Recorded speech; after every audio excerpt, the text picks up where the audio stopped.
Bismillahirrahmanirrahim. Assalamualaikum warahmatullahi wabarakatuh. Alhamdulillah. Wassalatu wassalamu ala rasulillah Sayyidina Muhammadin wa ala alihi wa sahbihi ajma'in, amma ba'du. Pemirsa, sahabat-sahabatku di mana saja berada, Shaimin, shaimat, semoga ibadah puasa yang kita lakukan sampai pada hari ke-6 bulan suci Ramadan senantiasa bernilai ibadah di sisi Allah Subhanahu wa Ta'ala, asal saja kita lakukan dengan penuh keikhlasan. Selama kita berpuasa 5 hari puasa kita, dan hari ini hari ke-6, kita sudah merasakan bagaimana rasanya perut kosong di siang hari. Dari situ lalu lahirlah empati pada diri kita. Empati itu kita merasakan apa yang orang lain rasakan. Kita baru tidak makan 1 hari saja, begitu loyo, begitu letih, begitu lemas rasanya tubuh ini. Dari situ muncul empati dalam diri kita. Ya Allah, bagaimana dengan saudara-saudara saya yang jangankan puasa, jangankan di bulan Ramadan, bahkan di luar Ramadan pun mereka tetap merasakan lapar dan dahaga. Bukan karena puasa, tapi mereka tidak punya sesuatu yang bisa dimakan. Mereka hidup bukan cuma miskin, bahkan di bawah garis kemiskinan. Ya Allah, muncul rasa iba.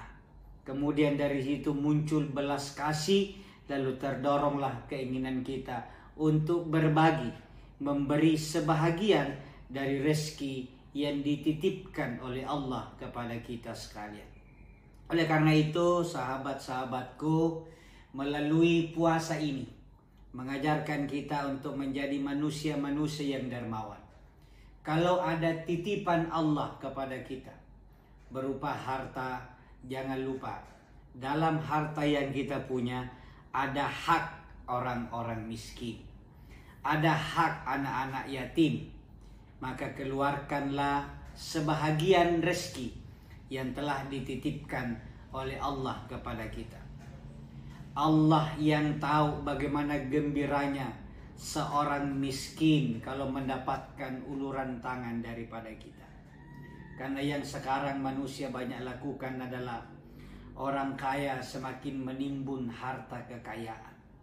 Mereka merasa itu miliknya dan sangat berat untuk berbagi, mengeluarkan kepada orang lain. Padahal ketahuilah sahabat-sahabat sekalian, harta kita yang sesungguhnya adalah yang sudah kita keluarkan di jalan Allah Subhanahu wa Ta'ala.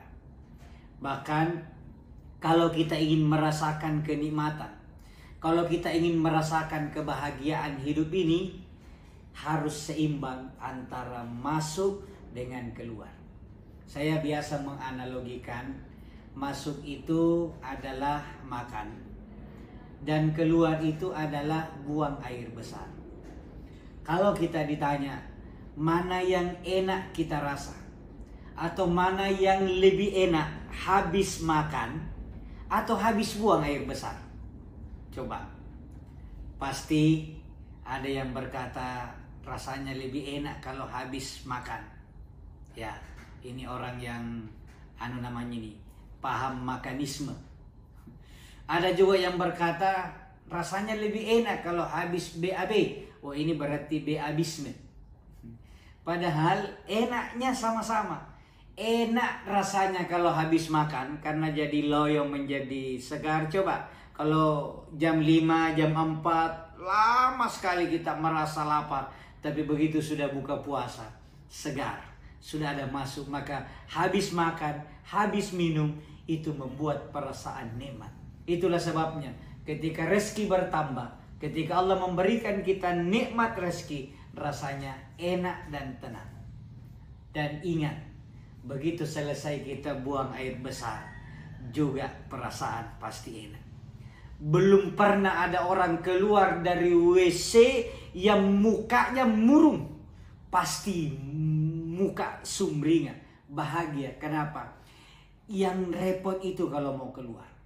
Kalau mau buang air besar kita kebelet, itu repotnya, ribetnya. Kadang perut melilit, sakit luar biasa. Tapi begitu kita sudah buang hajat, sudah buang air besar, plong rasanya. Nah, makan itu simbol menerima rezeki, dan buang air besar simbol memberi atau bersedekah, memberikan rezeki kita kepada orang lain. Kalau makan nikmat dan tidak buang air besar, maka pasti perutnya akan kembung, lama-lama ususnya akan meradang, infeksi, badannya berubah menjadi kuning, kemudian akhirnya dia menderita penyakit macam-macam.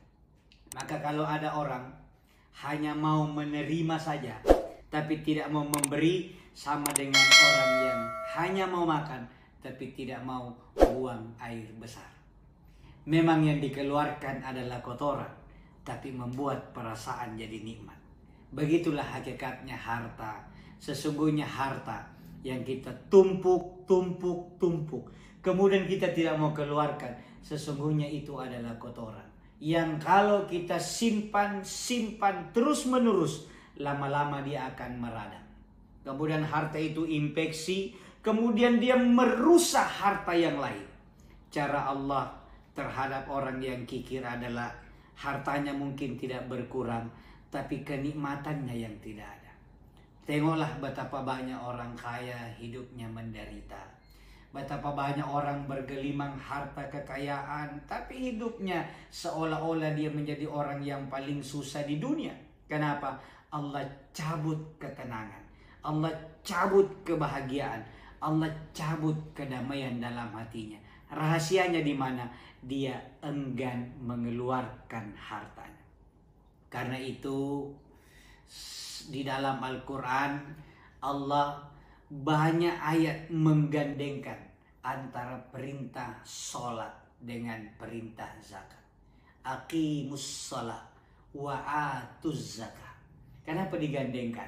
Artinya sholat yang kita lakukan meskipun rutin, bahkan menangis ketika kita sholat, sholatnya tidak sempurna, bahkan tidak terhitung kalau dia rajin sholat tapi enggan mengeluarkan zakat, enggan berbagi kepada orang lain.